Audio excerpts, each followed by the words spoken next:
Welcome to another presentation of Under the Macroscope. Today, I want us to take a look at this stirring debate surrounding the teaching of American history. American history. Many of you who are engaged in this heated social studies debate about what should and should not be taught in our schools with regard to American history are missing a most significant point. His story and history are two vastly different subjects. While it is true that the history of our nation has been deliberately distorted, let us all try to understand why. Try to see as best you can that it is extremely difficult for most people to publicly admit that they lie and they've been very foolish.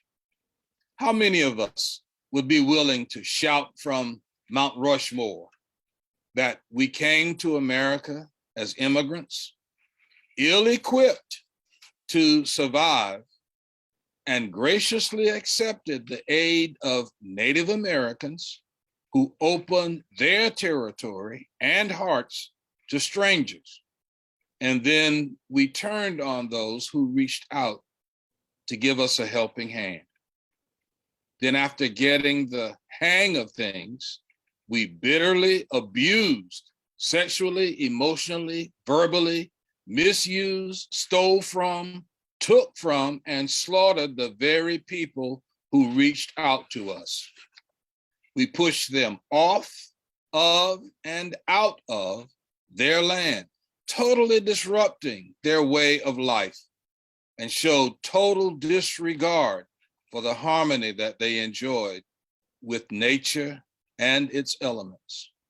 We slaughtered huge herds of buffalo just to make a, quote, profit from their skins, and left the life-sustaining meat on the open prairie to rot.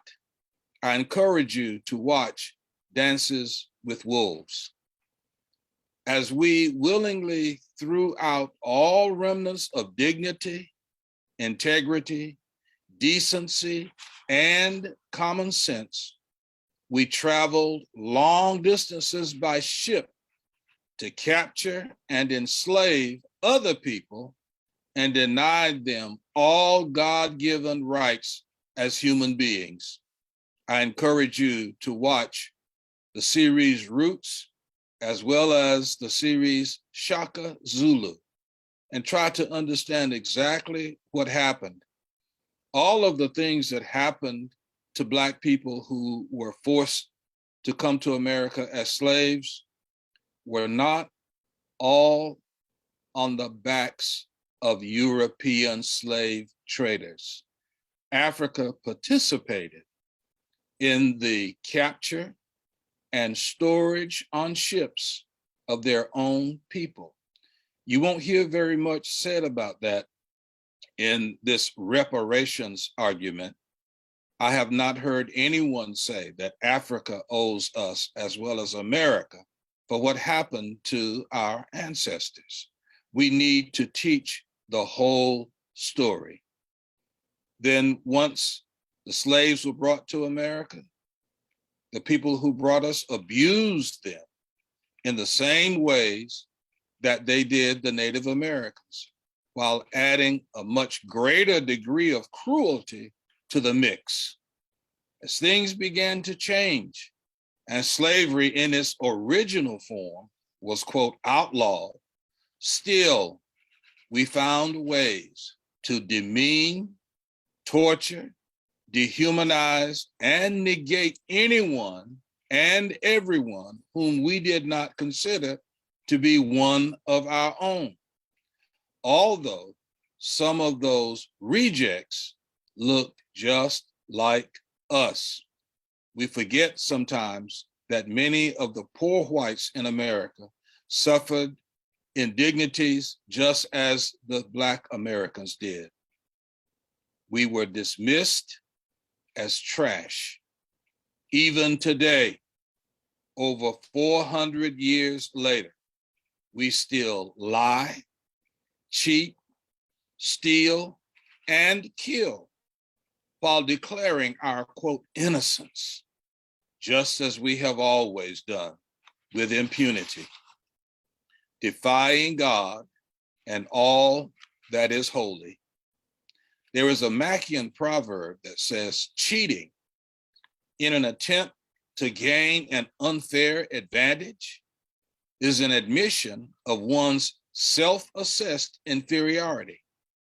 There is another one that says, if you step into the ring and you do not believe that you can win, you have already lost. Let me add a postscript to this.